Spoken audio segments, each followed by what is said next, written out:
Hi, Rich Wurzbach, and recording a short video to demonstrate the use of the Grease Thief Slim in taking samples from equipment where the access hole is smaller than the insertion of the standard Grease Thief will allow. So this is the Grease Thief Slim.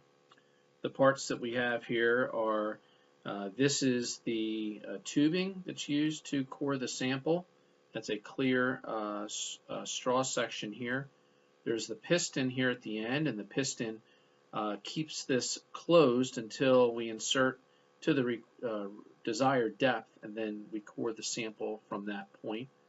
There is an adjustable knob here that allows us to loosen and tighten to allow the movement of the tube back and forth. So that's that. And then we also have a small O-ring here that makes that seal. And then there is a slider piece here, and that's going to allow us to push the tubing forward. There's the standoff rod. That allows us to preset so that we can stop at the outside of the machine and set the depth to which we will enter the machine before we start coring the sample. And then on these blocks, there are adjustments that can be made with a hex set screw. So the first step is to set the depth to which you want to take the sample, and that depth is going to be dictated by the offset between this foot and the end of the piston on the piston rod. And so to make that adjustment, we're just going to move this rod relative to this one. And that's done by loosening, place that in here, and we'll just turn that easily to loosen. It's a fairly small Allen tool. I believe the size is 5/64 of an inch. And you also want to adjust the second one, or loosen the second one. And now I can make the adjustment to get the offset that I'm looking for.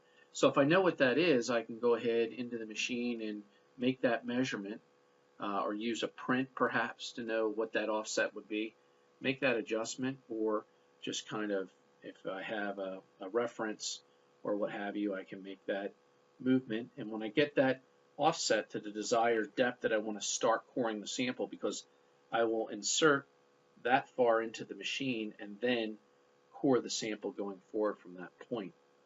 Then I can make the set that adjustment that I've made by retightening those two set screws.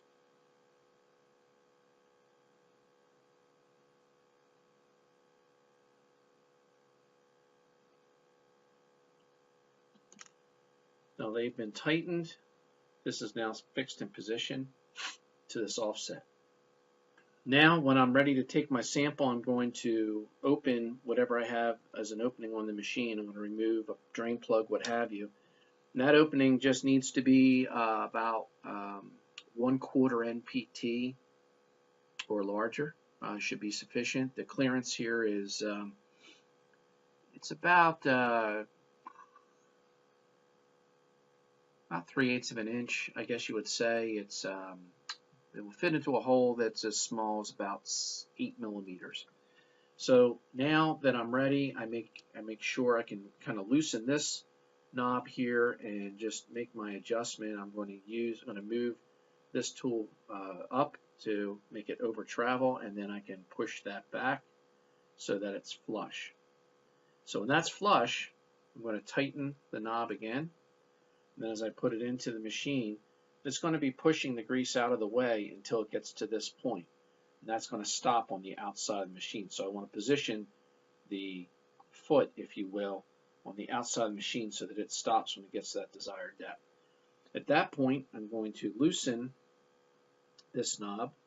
Then I'm going to come back to the pusher disc here, and I'm going to move that forward. And as that's moving forward, you can see the straw moving forward as well. And I take that up until I hit the stop point on the O-ring here.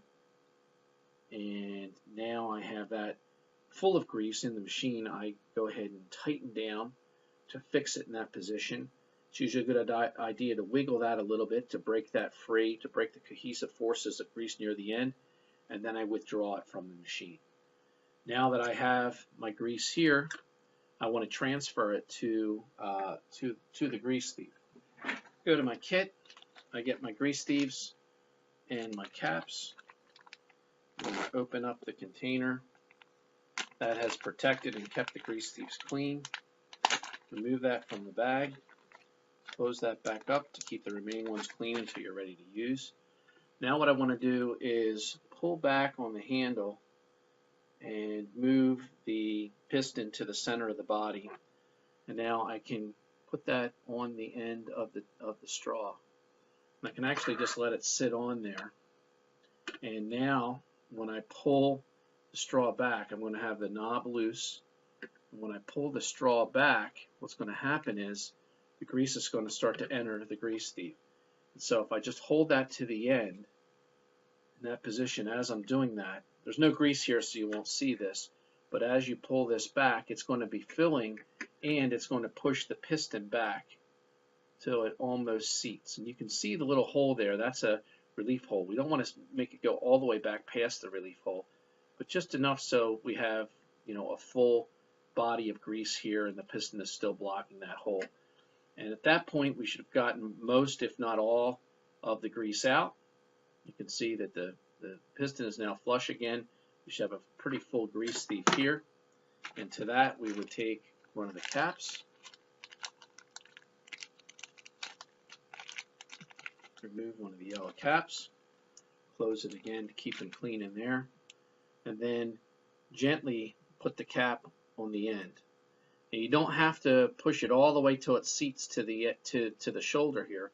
You can just put that on enough so that it's snug and it'll stay in place, which would be this blue cap tube. You put the handle in first and it will completely fit inside, and then you can put the cap on and it'll have grease in it, but now it's ready to be shipped back to the laboratory. Always remember to put a label or a barcode on the container that identifies it per your equipment identification.